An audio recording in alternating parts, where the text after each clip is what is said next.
প্রয়াত কুখ্যাত যৌন অপরাধী জেফ্রি এপস্টিনের সাথে সম্পর্কের কারণে ব্রিটেনের রাজা তৃতীয় চার্লস তার ছোট ভাই অ্যান্ড্রিউর প্রিন্স উপাধি কেড়ে নিয়েছেন। এখন থেকে তিনি অ্যান্ড্রিউ মাউন্টব্যাটেন উইন্ডসর নামে পরিচিত হবেন। বৃহস্পতিবার এক বিবৃতিতে কথা জানায় বাকিংহ্যাম প্যালেস।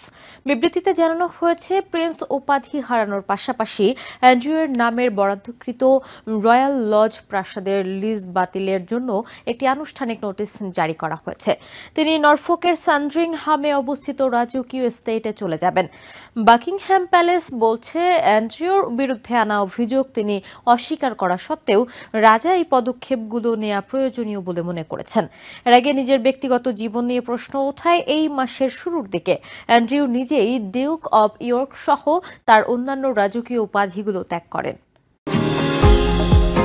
নিউ ইয়র্ক থেকে সম্প্রচারিত TVN 24 টেলিভিশন বিশ্বজুড়ে বাঙালির কণ্ঠস্বর।